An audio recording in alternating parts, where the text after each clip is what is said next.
आज है हरतालिका तीज, स्त्रियों के अखंड सौभाग्य का व्रत। जानिए पूजा विधि, कथा से लेकर शुभ मुहूर्त।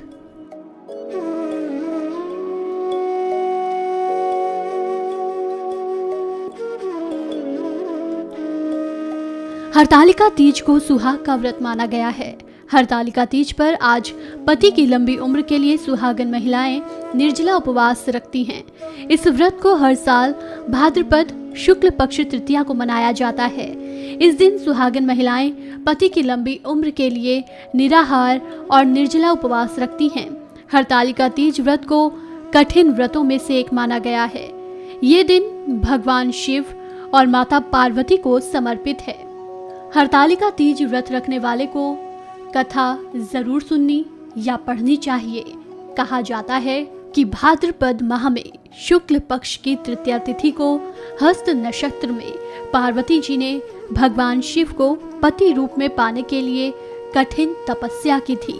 पौराणिक कथा के अनुसार जब पिता के यज्ञ में अपने पति शिव का अपमान देवी सती ना सह सकी, उन्होंने खुद को यज्ञ की अग्नि में भस्म कर दिया।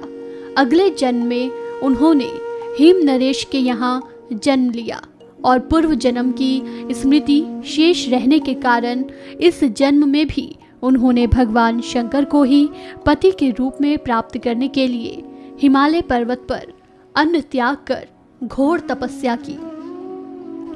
इस बात से पार्वती जी के माता पिता काफी परेशान हो गए।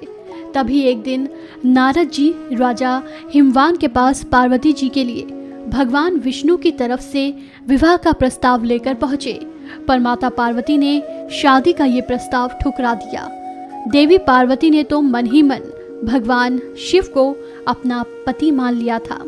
पार्वती जी की मन की बात जानकर उनकी सखियां उन्हें घने जंगल में ले गई।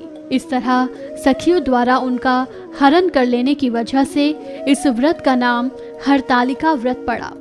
इसके बाद सखी की सलाह पर पार्वती जी ने घने वन में एक गुफा में भगवान शिव की पूजा की।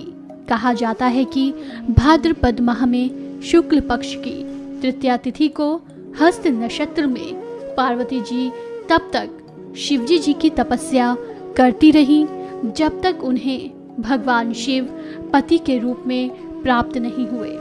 तभी से ये व्रत किया जाता है। आज व्रत के दौरान भगवान शिव और माता पार्वती के विवाह से जुड़ी ये कथा जरूर सुने या पढ़ें। कहा जाता है कि इसके बिना हरतालिका तीज का व्रत अधूरा है। इसलिए हरतालिका तीज व्रत रखने वाले को कथा जरूर सुननी या पढ़नी चाहिए। मान्यता है कि इस दिन भोलेनाथ और माता पार्वती की पूजा करने से अखंड सौभाग्य की प्राप्ति होती है। हिंदू पंचांग के अनुसार इस साल हरतालिका तीज पर शुभ योग और हस्त नक्षत्र का संयोग है। शुभ योग 30 अगस्त को दोपहर 1:03 तक रहेगा, जबकि हस्त नक्षत्र हरतालिका तीज पर पूरे दिन रहेगा। कहते हैं इस नक्षत्र में 5 तारे आशीर्वाद की मुद्रा में होते हैं, इसलिए इस दिन पूजा करने का दुगना फल प्राप्त होता है। हरतालिका तीज प्रदोष काल में किया जाता है। सूर्यास्त के बाद के 3 मुहूर्त को प्रदोष काल कहा जाता है। शाम 6:33 से रात 8:51 तक प्रदोष काल रहेगा। हरतालिका तीज पर सूर्यास्त के बाद प्रदोष काल में पूजा करना शुभ है। ऐसी मान्यता है कि इस दिन भगवान भोलेनाथ की विधि विधान से पूजा करने पर हर मनोकामना पूरी होती है।